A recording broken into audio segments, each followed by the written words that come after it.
शुक्लां ब्रह्मविचारसार परमां माद्यां जगद्व्यापिनीं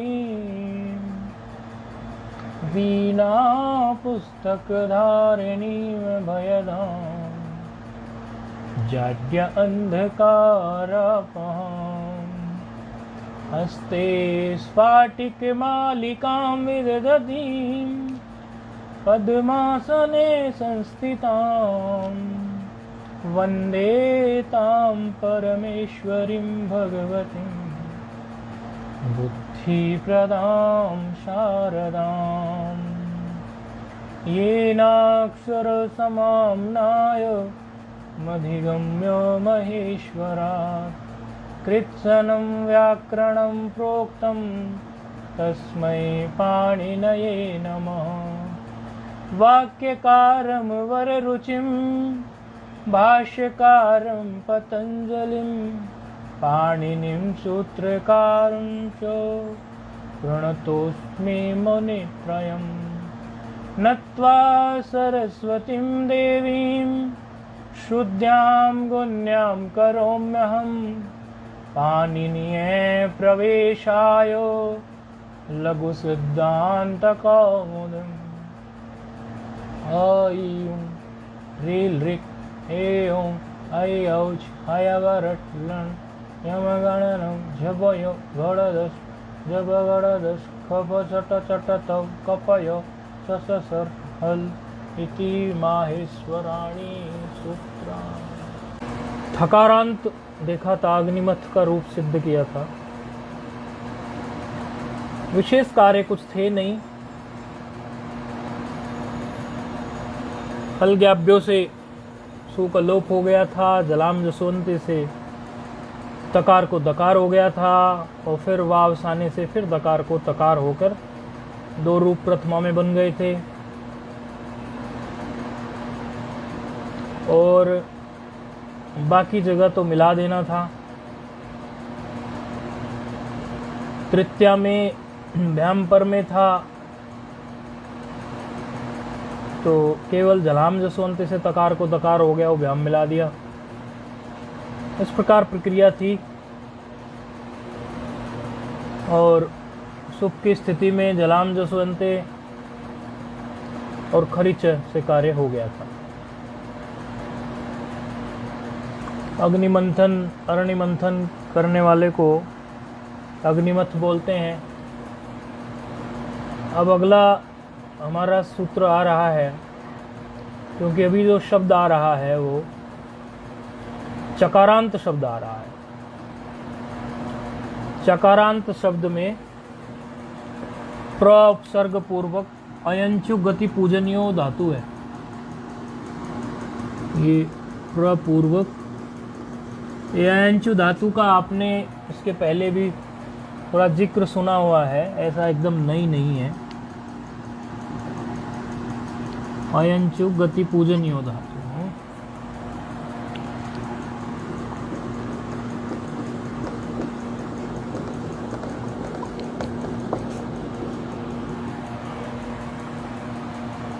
ये प्रपूर्वक अयंचु गति पूजनीयो धातु है। एक सूत्र आप लोगों ने पढ़ा था, ऋत्विक दद्रिक स्रक दिगुष्णु युजि कुंचाम च। ये सूत्र क्या करता था, इसमें अयंचु धातु का जिक्र आया।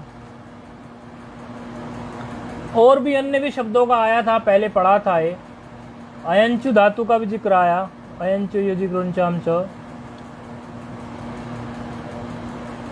ये क्विन प्रत्यय करने के लिए आता है। तो प्रपूर्व में है, उकारण उच्चारणार्थ समझो या उपदेश या जनोनासिकी तदर्शनम लोपः तस्य लोपः से भेज दो इनको। तो प्रपूर्वक चल रहा है, बच गया अयंच, चकार अलंत।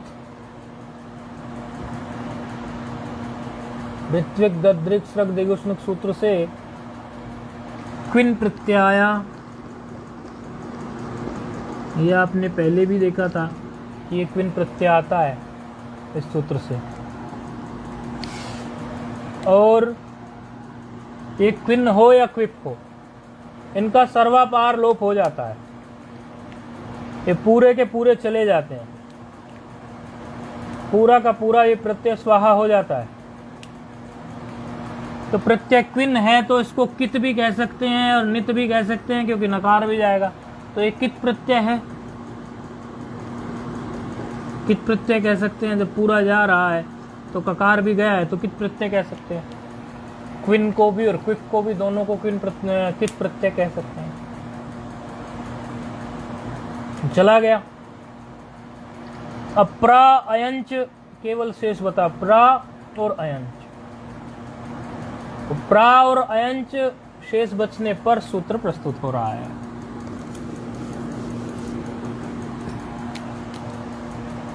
अनिदिताम हल उपधायाः किंगिति, अनिदिताम हल उपधायाः किंगिति।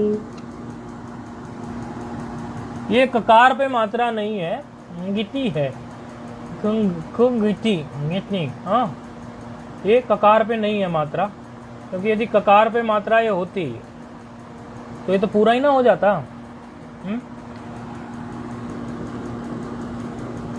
अनिदिताम हल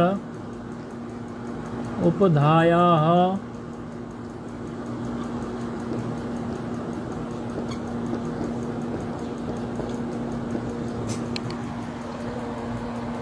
छः 4 24 है सूत्र। सूत्रच्छेद अर्थात पद देख लेते हैं। अनिदिताम एक पद है, षष्ठी का बहुवचन। हलह एक पद है, षष्ठी का एक वचन। अंग के अधिकार में चल रहा है तो अंगस्य तो यहाँ वैसे ही उपलब्ध हो जाएगा। उपधायाः षष्ठी का है। अनिदिताम एक है, षष्ठी बहुवचन। हल एक पद है, हलह षष्ठी एक वचन। हलह अचह हलह, ऐसे हला है, इसके विसर्ग का लोप हो गया, पर में उकार है ना। विसर्ग संधि पर ध्यान देंगे तो ये समझ में आ जाना चाहिए आपको कि विसर्ग का लोप ये क्यों हुआ। अनिदिताम एक है, हल एक है, उपधायाः एक है, षष्ठी का ही है ये भी। और ये गिति जो है ये समासिक पद है, सप्तमी एक वचन का। 4 पद हो गए। अंग के अधिकार में है तो अंगस्य यहाँ अधिकृत है, उपयोग कर लेंगे। अब वृत्ति देख लेते हैं। हलंतानाम अनिदिताम अंगानाम, तोड़ के बोल रहे हैं। उपधाया नश्य लोपः किति गिति। किति गिति मतलब कित पर में हो या गित पर में हो। तो यहाँ तो कित पर में था ही, क्विन का कित था पर में, ककार वकार नकार सब चला गया तो क्विन प्रत्यय कित था। तो एक शर्त पूरी हो गई। क्या कह रहे हैं? हलंता नाम अनिदिताम। अब ये अनिदिताम का मतलब क्या है? पहले आप इदित समझ लें, इदित किसको बोलते हैं, फिर आप अनित भी समझ लेंगे, क्योंकि ना इदित इति अनिदित। क्या है इदित? क्या है? तो इदित है इकार जहां इत हो जाए। इत इत यश ये शांते इदितः। इत इत अर्थात इकार जहां इत हो। इत किसके लिए लिखा है? हरस्व इकार के लिए। हरस्व इकार के लिए इत लिखा, ऐसा तपरकरण करके। और फिर इत इत ये समास है। इत इत ये शांते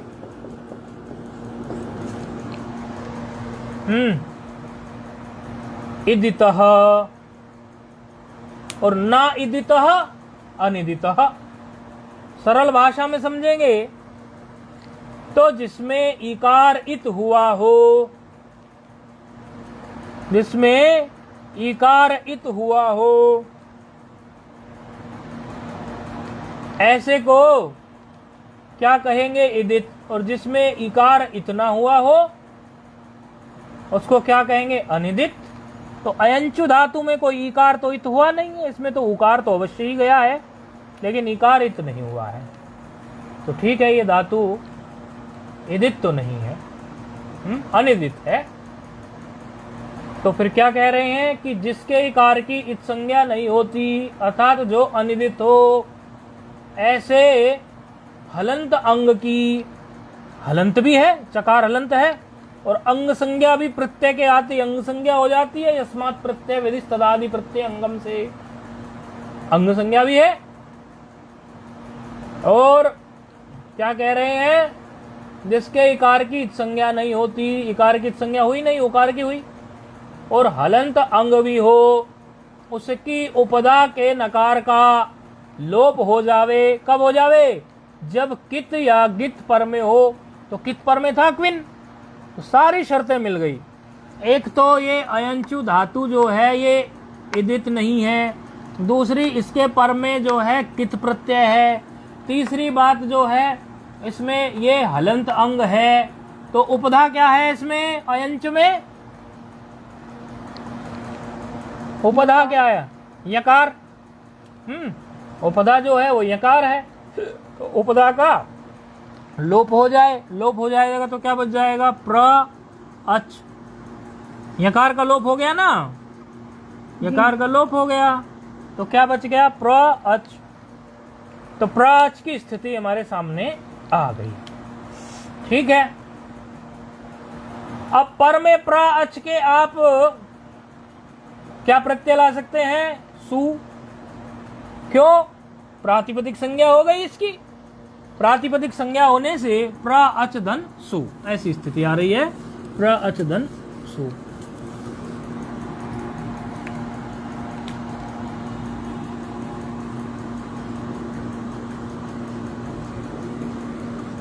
सकार रह गया, सु से हमने सीधे सकार लिख दिया। अच्छा, अब आपने सूत्र पढ़ा हुआ होगा, उगितचाम सर्वनाम स्थाने। क्या करता था? उगितचाम सर्वनाम स्थाने क्या करता था? नुम का आगम कर देता था, याद है? कब करता था?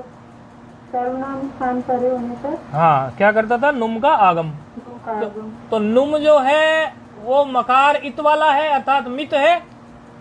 तो मित की व्यवस्था देता है कौन? मिदुचो अंत्यात् परः, अर्थात कोई मित हो उसको अंतिम अच से परे बैठाओ। तो अच में अंतिम अच क्या है? अकार। तो अकार से जब पर बैठेगा नुम, तो नुम का तो वैसे नकार मात्र बचता है, क्योंकि तो चला ही जाता है। तो क्या कहाँ बैठ गया? प्रा ऐसा ही है, और अकार के बाद में नकार बैठ गया, और चकार ऐसा ही है, और पर में सकार है। प्र अ न च धन स सकार।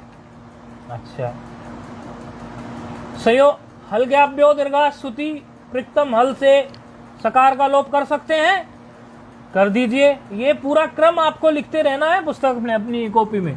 सकार का लोप कर दिया, इससे हल ज्ञाप्यो दीर्घा श्रुति से प्रिक्तम हल से, अप्रिक्त हल है ना ये, तो लोप हो गया। अब सकार का लोप हो जाने के बाद में नकार और चकार में संयोग संज्ञा है, हलोंतरा संयोगा से। तो संयोगांतस्य लोपः, जब भी कोई सूत्र लगता है तो उसका सहायक सूत्र जो होता है वह भी आपके मस्तिष्क में प्रस्तुत होना चाहिए। यदि हल ज्ञाप्यो दीर्घा श्रुति अप्रिक्तम हल से हम सकार लोप करते हैं, तो अप्रिक्त संज्ञा करने का जो सूत्र है वह प्रस्तुत होना चाहिए। और जब संयोगांतस्य लोपा से लोप करने जाते हैं तो लोप संज्ञा, संयोग संज्ञा का जो सूत्र है वह प्रस्तुत होना चाहिए, और लोप संज्ञा का जो सूत्र है वह भी प्रस्तुत होना चाहिए, क्योंकि दो संज्ञा इसमें उपयोग हो रही है संयोगांतस्य लोपा में। संयोग संज्ञा, उसके लिए हलोंतरा संयोजा सूत्र है संयोगा, और लोप संज्ञा के लिए क्या? आदर्शनम लोपः। ये सहायक सूत्र कहलाते हैं। विद्यार्थी के मस्तिष्क में ये भी प्रस्तुत होने चाहिए।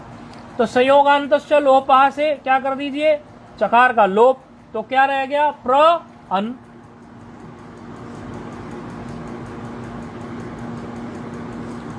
प्र अन रह गया। अब ये जो प्र अन है, आपने इसके पहले एक सूत्र पढ़ा है, क्विन प्रत्यस्य कुहू। ये जब आप ये ऋत्विक दद्रेक इत्यादि पढ़ रहे थे उसी समय पे ये आया था, क्योंकि वहां क्विन प्रत्यय था तो क्विन प्रत्यय को लेकर ये सब आए थे। क्विन प्रत्यस्य कुहू, क्विन प्रत्यस्य कुहू क्या करता है, ये कवर्ग आदेश कर देगा। अब कवर्ग आदेश करेगा नकार को, तो नकार तो अनुनासिक, तो उसमें कवर्ग का कौन सा वर्ण बैठ सकता है, अंग बैठ सकता है। तो कौन सा बैठ गया, अंतिम वर्ण। ठीक है, अब क्या कर देंगे आप, अंतिम अंग बैठ गया, ग। अब क्या करना है, अका सवर्ण दीर्घ मात्र लगाना है, वही प्राप्त है प्रा और अकार के बीच में, तो वो लगा दीजिए, क्या बन गया, प्रांग। तो रूप सिद्ध क्या हो गया, प्रांग। ये हो गया आपका प्रथमा का रूप। अब आ जाइए प्रथमा के एक वचन के बाद प्रथमा के द्विवचन में। प्रथमा के द्विवचन में प्र और अच तक आप उसी तरह ले आना सभी सूत्रों से, उसमें बार बार बताने की जरूरत नहीं है आपको। तो अच तक आप बिल्कुल उसी क्रम से ले आना। किस क्रम से ले आएंगे, अयन चू के पहले यकार का लोप कर लेंगे, किससे, अनिदिताम हलोपधाया किंगति से। लोप करने के बाद में फिर क्या करेंगे आप, सकार का लोप कर लेंगे अलगाभ्यो दीर्घास्तुति प्रकृतम हल से। फिर क्या करेंगे आप, संयोगांतस्य लोपा से चकार का लोप कर लेंगे अन अच अच अच नहीं, पहले अच तक ले आएंगे, प्र अच, लोप नहीं करेंगे, ये सकार नहीं, सकार नहीं, प्र अच, ये सकार तो प्रथमा व्यक्ति के एक वचन में हो सकता है ना, तो औ प्रत्यय, उसके पहले औ प्रत्यय तक जब लाएंगे, औ जब रखेंगे आप, सबसे पहले अयंच से केवल आपको यकार का लोप करने की जरूरत है, आगे जाने की जरूरत नहीं है। और यकार का लोप आप किससे कर लेंगे, केवल अनिदिताम हलोपधाया गति लगा कर ही हो जाएगा, आगे जाने की जरूरत ही नहीं है, आगे की प्रक्रिया फिर अलग है। तो प्र अच धन औ, प्र अच धन औ, बस से आगे जाने की जरूरत नहीं है, क्योंकि यहीं से प्रक्रिया थोड़ी परिवर्तन आ जाएगा। तो केवल यकार का लोप करना प्रथमा व्यक्ति के द्विवचन में। प्र अच धन औ की स्थिति में अब यहां नुम का आगम आप कर लीजिए। किससे नुम का आगम कर लेंगे, उगित चाम सर्वनाम स्थाने से। तो प्रेंच हो गया, अयंच, नुम का आगम करेंगे, प्रंच हो गया, नकार आ गया। अब उस नकार को नश्च पदांतस्य झली से, जल पर में है, अनुस्वार बना लेंगे, और अनुस्वार से यहीं पर सवर्ण से फिर आप उसको फिर से यकार बना लेंगे, अतः धातु अपने उसी मूल रूप में आ जाएगी ये सूत्र लगाने के बाद भी, अयंच। लेकिन इस बीच में प्रक्रिया क्या हो जाएगी, अच से अच हो जाएगी, और अच प्रक्रिया होने के बाद में नश्च पदांत से झली लग जाएगा, और अनुस्वार होने के बाद में अनुस्वार से यही पर स्वर्ण लग जाएगा, अनुस्वार को वो यकार में बदल देगा, क्योंकि पर स्वर्ण जो है चवर्ग का अंतिम वर्ण यहां बैठ जाएगा, धन औ। तो मूल में उसी रूप में आ गई वैसे धातु, लेकिन प्रक्रिया यही करनी है। अब यहां जो है इस प्रकार जब ये प्रक्रिया हुई तो आगे अब और कुछ बचता नहीं है, केवल जो है मिला देना मात्र समता का सवर्ण यदि प्रा और आ में हो गया, और चकार और औकार को मिला दो तो क्या बन गया, प्रांचौ। ये प्रथमा का द्विवचन सिद्ध हो गया। ठीक है, अब जो है आगे क्या आ गया, जस। तो जस में भी आप क्या करेंगे, उसी तरह प्रक्रिया कर लेंगे, कोई खास कार्य है नहीं जस में भी आपको, तो प्रक्रिया कर लेने से केवल आगे मिलाना मात्र शेष रह जाएगा, और तो आपको कोई विशेष इसमें कार्य करना नहीं। तो वहां अस के साथ जब मिलाएंगे आप, क्योंकि प्रांच तक तो यहाँ ले जाएंगे और वहां अस है, तो क्या हो जाएगा, प्रांच, ऐसा हो जाएगा। फिर आगे प्रक्रिया आप जो है प्रांच में और अम में कर लेंगे, तो मिलाना मात्र है, तो क्या हो गया, प्रांचम। फिर उसके बाद औ में आप बना के ही आ गए, औ में आपने क्या बनाया, प्रांचौ। तो यहां तक की प्रक्रिया जो है सु औ जस अम आउट तक की प्रक्रिया आप उसी प्रकार कर लेंगे। अब जो है सर्वनाम स्थान जहां नहीं रहा, कहा, शस की स्थिति में, शस की स्थिति में सर्वनाम स्थान नहीं है, तो प्र अच तक तो आ जाएगा, उगिता चाम तो लग जाएगा वहां पे, उगिता चाम ओ अनिदिताम हलोपदायांगिति तो लग जाएगा, तो उससे अयन यकार का तो लोप हो गया, प्र अच धन शस, शस में अस की स्थिति आ गई। क्योंकि शकार भी लशक व तदि से जाएगा तो अस मात्र शेष रह गया। अब प्र अच धन अस की स्थिति है। अब यहाँ कोई सर्वनाम स्थान तो है नहीं, यदि सर्वनाम स्थान होता तो होगी तो हम सर्वनाम स्थाने से नुम का आगम कर देते। यहाँ तो सर्वनाम स्थान है नहीं, जब सर्वनाम स्थान है नहीं तो ऐसी स्थिति में फिर सूत्र आता है अचह। सूत्र बड़ा छोटा सा अचह, कार्य भी कोई बड़ा नहीं है, सूत्र भी छोटा है, कार्य भी छोटा है, ऐसा कोई 6-4-138। ठीक है, एक ही पद है षष्ठी का, एक वचन, और अचह से इन्होंने देखो, अचह का मतलब ये सूत्र भी बनता है तो कुछ विचार करके बनता है ना। अचह का मतलब है कि यकार जिसका लोप हो गया हो, ऐसी अयंचु धातु, उसी हिसाब से ये अचह बना दिया, क्योंकि अच बन गया ना, अयंच से अच बना है ना लोप होकर, तो उसी ढंग से उन्होंने फिर सूत्र बना दिया अचह। ठीक है, अब क्या कह रहे हैं, लोपह की अनुवृत्ति आ रही है सूत्र में, और भष्य का अधिकार चल रहा है यहाँ पर, बा संज्ञा हो जाएगी। भष्य अधिकृत है, भष्य पद, भष्य सूत्र जो है उसका अधिकार है। अच्छा, क्या हो गया अब, लुप्त नकारस्य अयंचतेर भष्याकारस्य लोपः स्यात्। क्या कह रहे हैं, लुप्त नकारस्य अयंचते, अर्थात लुप्त नकार वाली अयंचु धातु, लुप्त नकार वाली जिसका नकार लुप्त हुआ है, अभी किससे हुआ है, अनिदिताम से, ऐसी धातु के भय संज्ञक आकार का लोप हो। भय संज्ञक आकार क्या है इसमें, भय संज्ञा क्या हो गई इसकी, अब भय संज्ञा क्यों हो जाए, आजादी और यजादी विभक्ति परे होते भय संज्ञा हो जाती है। ये तो आप देख के आए हुए हैं, सर्वनाम स्थान से गाड़ी निकलती फिर आगे भय संज्ञा भी पकड़ जाती है, तो भय संज्ञा हो गई यहाँ पर। अब भय संज्ञा हो जाने से सूत्र लग जाएगा। सूत्र क्या कह रहा है, लुप्त नकार वाली अयंचु धातु चाहिए, तो ठीक है, प्र अच धन अस की स्थिति में अच ही है तो नकार लुप्त ही है, और भय संज्ञक जो है उसमें आकार, भय संज्ञक आकार का लोप हो, तो भय संज्ञा तो है यहाँ, उसमें अच में आकार है भी क्या है, भय संज्ञक आकार का लोप करेंगे तो आकार, अच में आकार एक ही आकार है, कोई 2-4 आकार तो है नहीं, तो लोप कर दीजिए इसी सूत्र से अचह से। तो क्या रह गया, प्र और फिर चकार, और पर में अच चल ही रहा है, तो क्या बच गया, प्र अच का आकार लोप हो गया, पर में अच चल रहा है, समझ में आ रहा है ना। अच्छा, ऐसी स्थिति में अब प्र च धन अस की स्थिति में अग्रिम सूत्र प्रस्तुत हो रहा है। अब वो कुछ कार्य कराएगा इस रूप की सिद्धि में। चौ, ये भी सूत्र बड़ा छोटा सा, ऐसे सूत्र तो बड़े याद रह जाते हों। 6-3-137 देख लेते हैं। सूत्र में पद एक ही पद है, सप्तमी का एक वचन, सप्तमी का एक वचन है, एक ही पद है। कह रहे हैं चौ किससे बनेगा, चौ किसकी सप्तमी हो सकती है,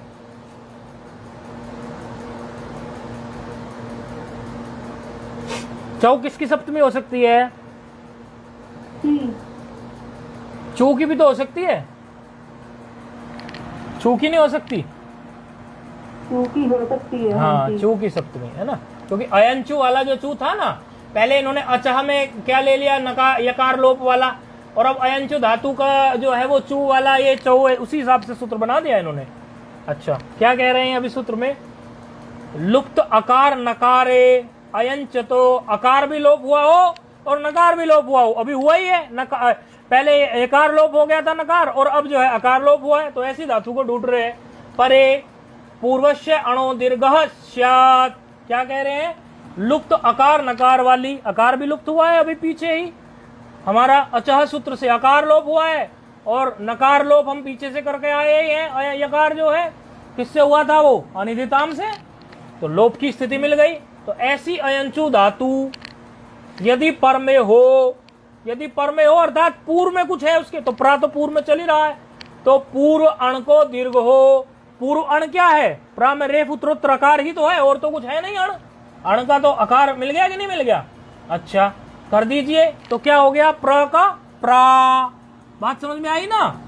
चौ सूत्र ने क्या किया, चौ सूत्र ने दो तो इनपुट मांगी, कौन कौन सी इनपुट मांगी इसने, पहली यकार लुप्त वाली हो, अकार लुप्त वाली हो, और तीसरी इनपुट मांगी कि पूर्व में अण हो, पूर्व में अण हो, ऐसी स्थिति में अण का जो है अण को दीर्घ हो जाए तो अण तो था ही। अच्छा, जब दीर्घ की बात कहते हैं तो उकालो दीर्घ प्लुत भी आ जाता है सहायक सूत्र में। अब यहाँ प्रा और चा, प्रा और प्रा से पर में चा है तो बाकी तो कुछ है नहीं, तो प्राच हो गया, और धन अस है तो प्रा और चा और धन अस है तो मिला दो सीधे, तो प्राचस हो जाएगा। और प्राचस से ससदुस रु इत्यादि आप लगा के ऋतु विसर्ग करेंगे तो क्या रूप सिद्ध हो जाएगा? प्राचह। ये किसका रूप सिद्ध हुआ? द्वितीय विभक्ति का बहुवचन। ठीक है, अब भासंज्ञक तो आगे भी है, भासंज्ञक तो आगे भी है, भासंज्ञा तो आगे भी मिलने वाली है इसको। क्यों? क्योंकि आजादी विभक्तियों में संज्ञा मिल जाती है। तो ठीक है, जहां भासंज्ञा मिलेगी वहां है, वहां पर प्राग्भ्याम, प्राग्भ्यः, प्राचः, प्राग्भ्याम, और कोई विशेष कार्य इसमें होगा नहीं, इसी प्रकार होता चला जाएगा। हाँ, सुप की स्थिति में पहले क्या होगा? चोहकुह सूत्र लग जाएगा। सुप की स्थिति में चोहकुह सूत्र लग जाएगा। आदेश तो वो भी वही करता है, क्या आदेश करता है? वो भी कुत्व करता है। तो कुत्व करने से क्या हो जाएगा? वो प्रांग का प्राग हो जाएगा कुत्व करने से। तो प्रांग, और फिर जो है आदेश प्रत्यो सुपर में है का, और सकार को हो जाएगा शकार, मूर्धन्य, मूर्धन्य शकार हो जाएगा। अब मूर्धन्य शकार हो जाने से क्या हो जाएगा? वो प्रांगशु ऐसा रूप सिद्ध हो जाएगा। तो बाकी सब कार्य वही के वही है, उच्चारण कर लेंगे। प्रांग प्रांचौ प्रांचः, प्रांचम प्रांचौ प्रांचः, प्राचा प्राग्भ्याम प्राग्भिः, प्राचे प्राग्भ्याम प्राग्भ्यः, प्राचः प्राग्भ्याम प्राग्भ्यः, प्राचः प्राचोः प्राचाम, प्राची प्राचोः प्राक्षु, हे प्रांग हे प्रांचौ हे प्रांच। इसी प्रकार ये इसमें रूप सिद्ध हो जाएगा। और कोई इसमें कोई विशेष कार्य ऐसा था नहीं। एक और शब्द है जिस लगभग जो इसी के जैसे चलता है, तो उसको भी बता देने में कोई दिक्कत नहीं है। जैसे ये प्रापूर्वक था, वो है प्रतिपूर्वक। ये प्रापूर्वक था, उसमें प्रति है पूर्व में। धातु यही है, अयंचु धातु है, धातु हमारी वही की वही है, अयंचु धातु। और ऋत्विक ददृक से क्विन प्रत्यय हुआ, और अनिदिताम फल उपदाया गिति से यकार का लोप हो गया, तो प्रति और अच रह गया। यहां तक तो समझते ही होंगे। अब उसके बाद जो है प्रातिपदिक संज्ञा हो गई, तो सु आदि प्रत्यय आ गए, तो सकार आ गया प्रथमा के एक वचन में। सकार आ जाने से आप उसी तरह पूरी प्रक्रिया कर देंगे, उगिताम सर्वनाम स्थान में नुम का आगम कर देंगे। जब नुम का आगम कर देंगे तो नकार हो जाएगा। नकार हो जाने से फिर क्या हो जाएगा? सकार का लोप कर देंगे आप अलगाभ्योदर्घा स्तुति से, और संयोगान्तस्य लोपा से आप चकार का लोप कर देंगे, तो प्रति अन रह जाएगा। और प्रति अन की स्थिति में नकार को आप फिर से जो अंकार आदेश कर देंगे, तो ये क्या हो जाएगा? प्रति अंग हो जाएगा। और जो है प्रति और अंग में तकार उत्तरोत्तर इकार, अच पर में मिल गया, अच का आकार पर में मिल गया, ई को अणची लग जाएगा, तो क्या हो जाएगा? प्रत्यंग प्रत्यंग प्रत्यंग, ऐसा आ जाएगा। समझ में आया या बताएं फिर से? जी आगे समझ। और बाकी जो है, जैसे हमारा औ है तो प्रत्यय तो ऐसे ही हो जाएगा, ये प्रति है और पर में अच मिल रहा है तो प्रत्यय तो ऐसे ही हो जाएगा, और औ मिला देंगे तो क्या हो जाएगा हमारा? प्रत्यंचौ, प्रत्यंचः, प्रत्यंचम, प्रत्यंचौ। और जब हमारी स्थिति क्या आ जाएगी? शस की। शस की स्थिति में आप क्या करेंगे? अचः से आकार का लोप कर लो, अचः से आकार का लोप करेंगे तो चकार मात्र रह जाएगा। और चहु से जो अण है, उस अण का क्या कर लेंगे? दीर्घ कर लेंगे। तो दीर्घ करने से प्रति है, तो ईकार अण है यहाँ पर, तो ईकार को दीर्घ कर लेंगे, तो प्रति से प्रति कर लेंगे। हाँ, ईकार दीर्घ हो जाएगा ना, तो क्या हो जाएगा? प्रति। और पर में अच है तो क्या पर में हमारा चकार केवल बचा है अब, क्योंकि आकार का तो लोप कर दिया हमने। किससे? अचह से। तो क्या हो गया हमारा? प्रतीच। और पर में अच है शश का, तो मिलाना है, तो क्या हो जाएगा? प्रतीचः। तो जहां पर हमारी ये इस तरह की स्थिति है वहां पर प्रतीचा, और जहां पर हमारी स्थिति जो है वो पद संज्ञा हो रही है और यहाँ पर भ्याम की स्थिति पर में है, तो वहां पर प्रत्यक भ्याम, जैसे वहां पर हुआ था हमारा किसमें? प्राच में, प्रांग में, वहां क्या होता? प्राग भ्याम। तो यहाँ क्या हो जाएगा? प्रत्यक भ्याम, क्योंकि प्रत्यंग हुआ था ना, तो प्रत्यंग होने से वहां पर प्रत्यक भ्याम हो गया। प्रत्यक भी प्रतीचे, इसी प्रकार ये पूरा का पूरा रूप चल जाएगा। उच्चारण कर लेंगे। प्रत्यंग, प्रत्यंचौ, प्रत्यंचः, प्रत्यंचम, प्रत्यंचौ, प्रतीचः, प्रतीचा, प्रत्यग्भ्याम, प्रत्यग्भिः, प्रतीचे, प्रत्यग्भ्याम, प्रत्यग्भ्यः, प्रतीचः, प्रत्यग्भ्याम, प्रत्यग्भ्यः, प्रतीचः, प्रतीचोः, ओस है ना पर में, प्रतीचाम, प्रतीची, प्रतीचोः, प्रत्यक्षु। प्रत्यक्षु में आप जानते हैं का और शा, शकार को हमारा मूर्धन्य शकार हुआ है, तो फिर जो है का और शा मिलकर क्षु, प्रत्यक्षु संयुक्त वर्ण हो गया। इस प्रकार हे प्रत्यंग, हे प्रत्यंचौ, हे प्रत्यंचः, यहाँ तक के रूप जो हैं सिद्ध कर लेंगे। आगे जो है जो आएगा अभी आगे उसमें विशेष सूत्र लगेंगे, उनको हम अग्रिम पार्ट में देख लेंगे। इन दोनों को दो रूप सिद्ध करवाए आप आज, इन दोनों रूपों को सूत्र सहित सिद्ध कर लेंगे और सहायक सूत्र भी लिख देंगे। संयोग संज्ञा हो रही है, लोप संज्ञा हो रही है, तो सहायक सूत्र भी लिखकर हमें भेज देंगे, हम आपकी कॉपी चेक कर लेंगे। ओम पूर्णमदः पूर्णमिदं पूर्णात् पूर्णमुदच्यते पूर्णस्य पूर्णमादाय पूर्णमेवावशिष्यते। ओम शांति शांति।